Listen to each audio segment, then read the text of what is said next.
All right, good morning. Today we're going to talk about graphing absolute value functions. So graphing and analyzing the parent absolute value function. So you guys might recall that absolute value just means the distance from a point on a number line to 0. The thing I don't get is that everybody thinks the absolute value of 0 seems to be a laughing joke. I don't get it. It's just 0. All right, the absolute value of x can be defined as the piecewise this. Okay, so this is the definition of absolute value written in algebraically. All right, so they want us to plug in these values here, these, into this function right here to figure out what the value of y is. So here we go.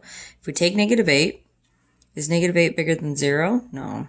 Is -8 less than 0? Yes. So we're going to plug it into this bottom piece. So we have the opposite of -8, which is 8. Then we plug in -4. Which one does it go into? So -4 is less than 0. So I have -4, and I get 4. 0 is equal to 0, so we plug it in there. So it's just itself. If I plug in 4, goes in the top one, I get 4. And then if I plug in 8, it goes into the top one because it's bigger than 0. So my output would be 8. All right, now they want us to plot the points on the grid, use the points to complete the graph of the function. So this is my ordered pair. So I'm going to start at -8, and I'm going to go up to 8 and put my point. I'm going to start at -4, and I'm going to go up to 4, put my point. 0, 0, 4, 4, and 8, 8.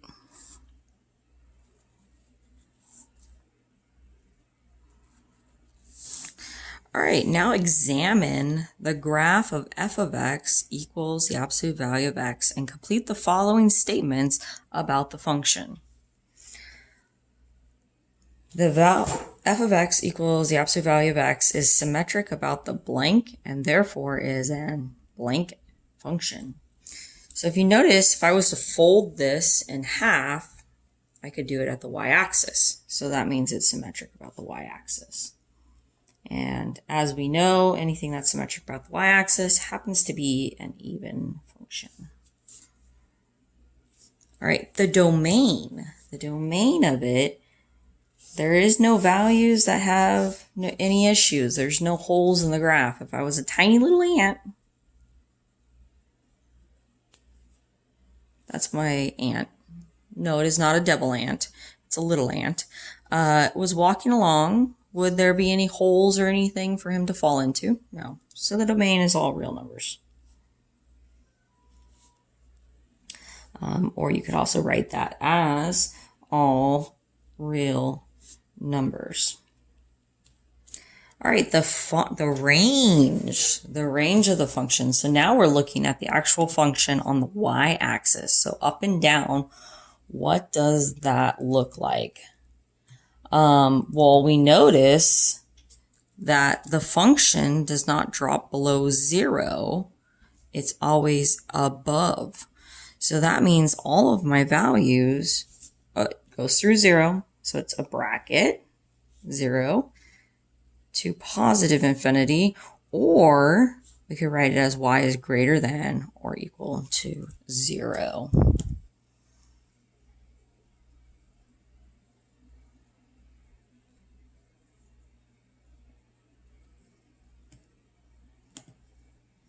All right, moving on. So in math, we have things called parent functions. Back in the old days and in some texts, they referred to them as mother functions because, parent and mother, they tend to be the boss functions.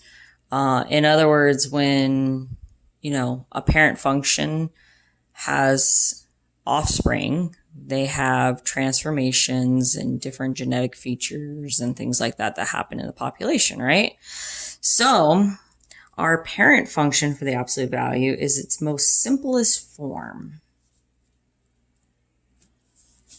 Not to say that your mother is simple, but it is the simplest form, so it's the absolute value of x. Now, when you have offsprings, things change. Maybe they get blue eyes, maybe they get brown eyes, maybe they get green and blue eyes. I don't know. Maybe one arm is longer than the other.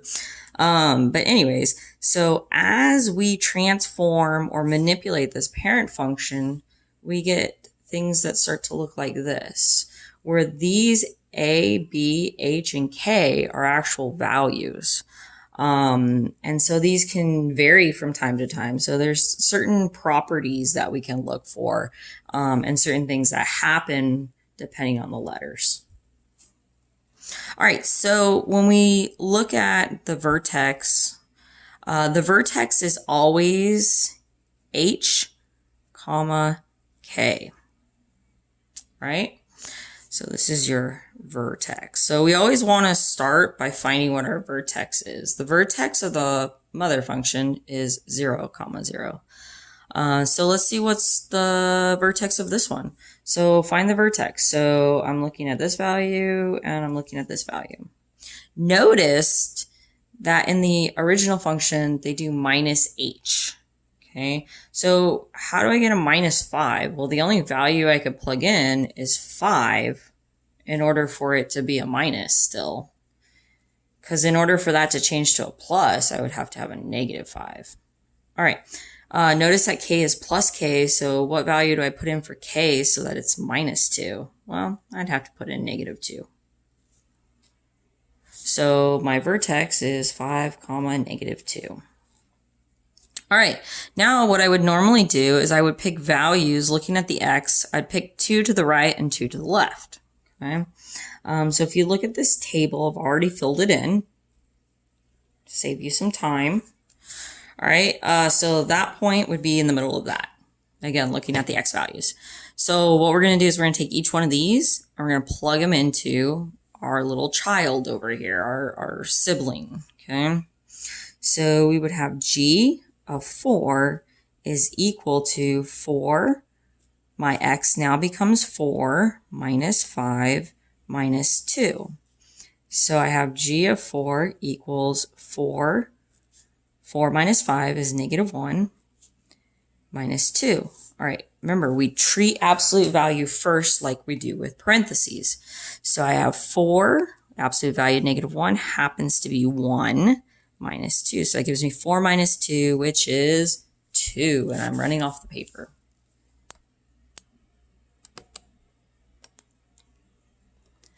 All right, now we're going to plug in the next value. So we're going to put that there. Okay, the next value is 3. So I'm going to do g of 3 equals 4. My absolute value of 3 minus 5 minus 2. So evaluating my parentheses at absolute value first. 3 minus 5 is negative 2. Minus 2. The absolute value of negative 2 is 2. So I have 4 times 2 minus 2 equals. 4 times 2 is 8.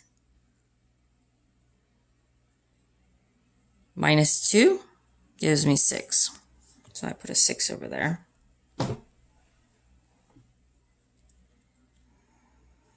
All right, we're plugging in 6. So we have 4, absolute value of 6 minus 5, negative 2. All right, so I get 4, absolute value of 1 minus 2. That gives me 4 times 1 minus 2, which is a big whopping 2.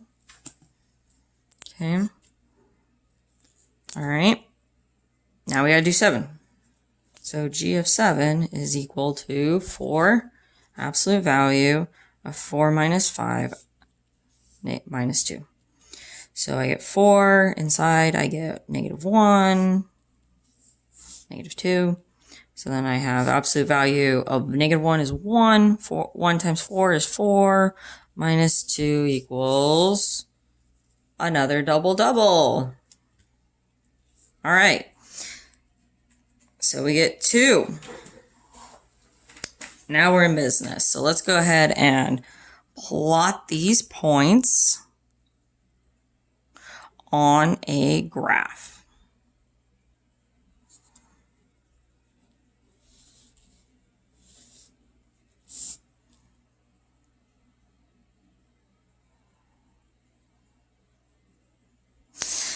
Okay, so I didn't have much sleep. For some reason, I decided to put a 4 here. This is actually a 7, which turns into a 2. That gives me an 8. A little embarrassing. Which gives me a 6. Okay, my bad. Alright, so here we go. My X, my Y. You're probably like, oh, silly Miss Ketchum, there's a graph right there on the paper. Why aren't you using it? And I'm like, well, look at, I pasted the wrong kind of graph. It's like jumping around too much and it doesn't match our values very well. So I'm making my own. So these are in increments of 1 instead of 2. All right, so here we go. So the first one is 4, 2. So I go 1, 2, 3, 4. And I go up 2. The next one is 3, 1, 2, 3, comma 6. So 1, 2, 3, 4, 5, 6. Ooh, my vertex. So it's 5, comma negative 2. So 1, 2, 3, 4, 5. Negative 2. Right down there. And then look. See, oh. If Miss Ketchum would fix her mistake, you guys would see it's like a reflection. So we just can do this. So what happened? The original mother function is this dashed line here. And what did we do? We moved it.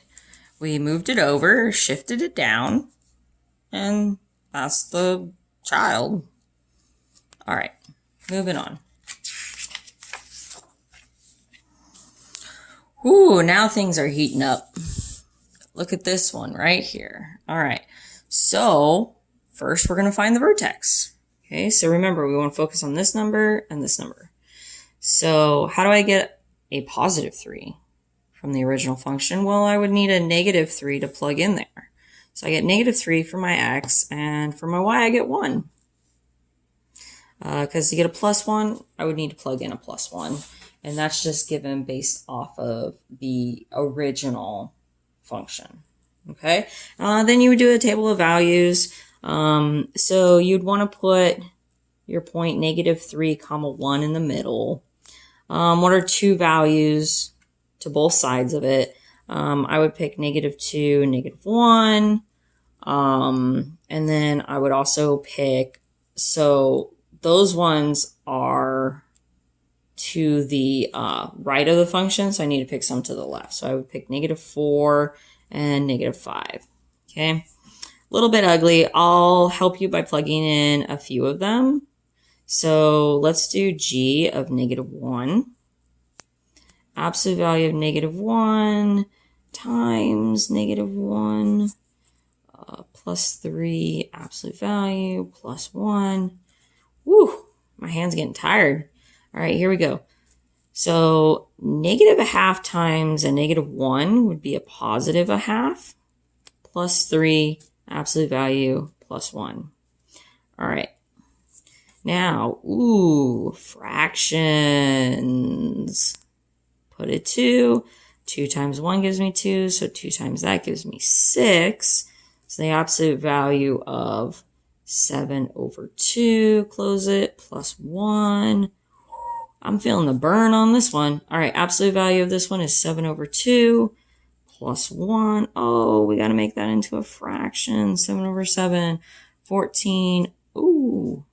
Oh my gosh, Miss Ketchum needs to sleep. Okay, 2 over 2. I'm so sorry. I'll remake this video and fix my mistakes later. But we have class in like 2 hours. So just got to go with it. All right, so I get 9 over 2. Which if you cut 9 in half, what do you wind up getting? 4.5. Okay, so 4.5. You could continue the rest of this, or I can teach you a nifty little trick. And this is the nifty little trick. So what did the value do? What did this x value do? It shifted the mother function over that many. What did the y value do? It shifted it down too. So let's apply that here. So if we look at this, I start at -3, and see, look, my graph is terrible. Miss Ketchum needs to go get some Starbucks or something.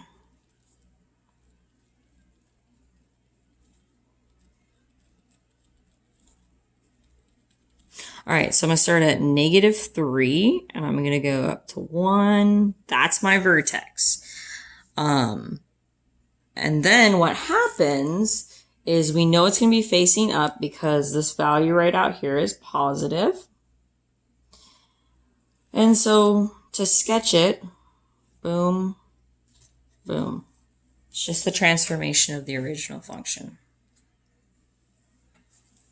All right, now I'll talk later as we go through this chapter more about the transformations.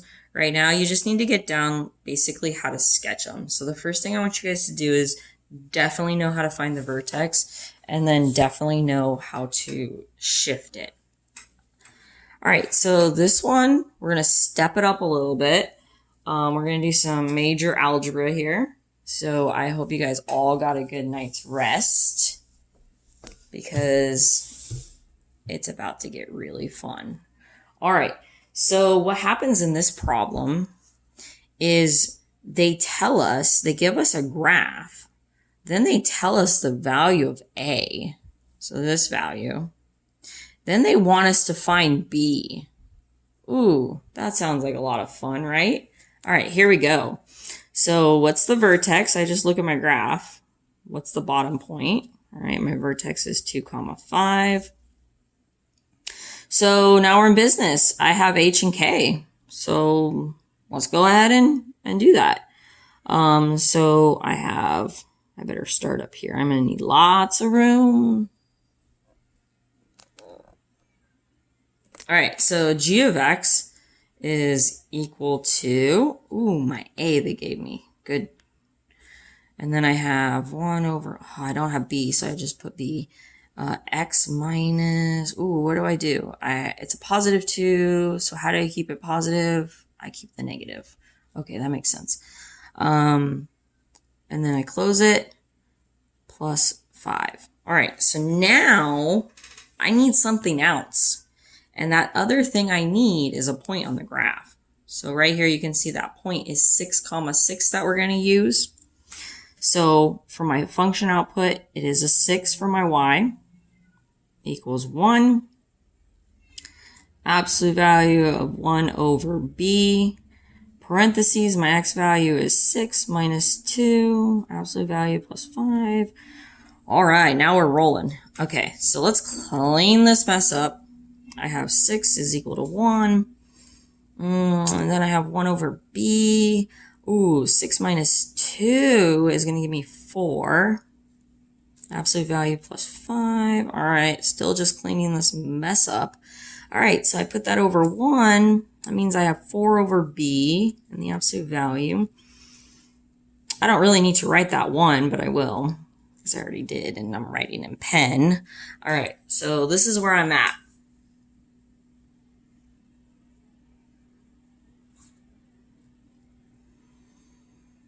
So far, are you guys with me? I hope so.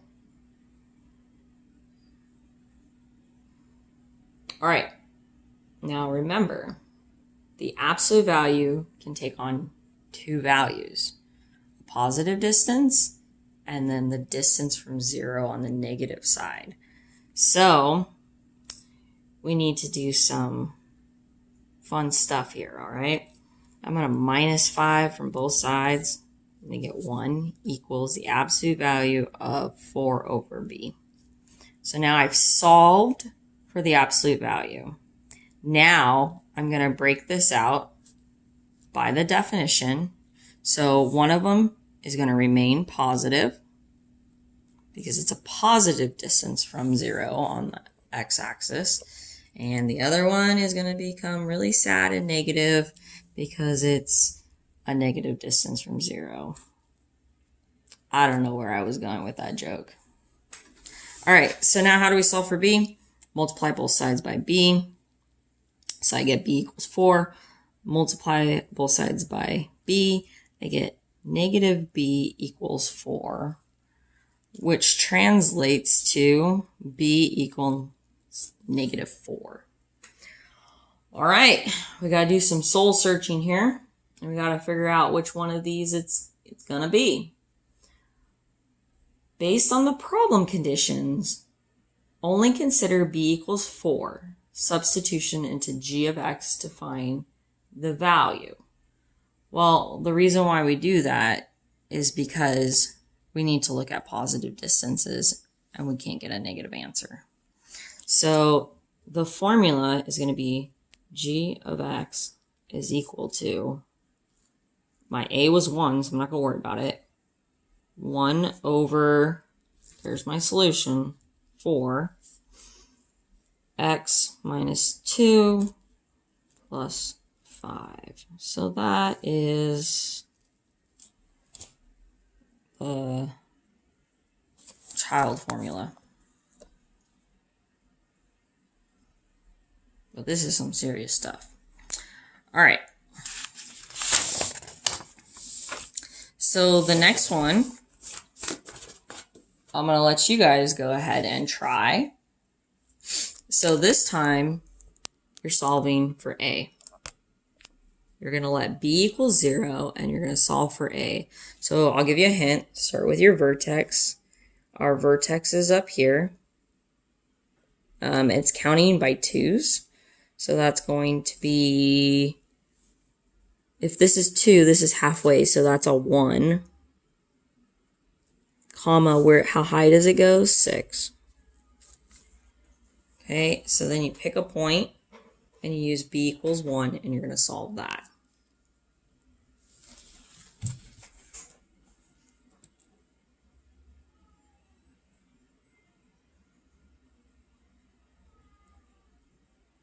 And if you do it correctly, you should wind up getting this.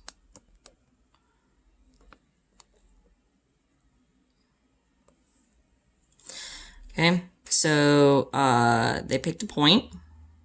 They picked h is 1, k is 6, and then they chose down here, what value did they chose? They chose this point right here, 0, 3. So 3 is their y and 0 is their x. And then they just started manipulating it and they got down to a equals negative 3. So then the original function becomes g of x equals negative 3, the absolute value of x minus 4 plus 6 is the equation. We're definitely going to do more practice of this, but this is a quick little introduction. And we have a class in a little bit. And so I'll answer any questions you have.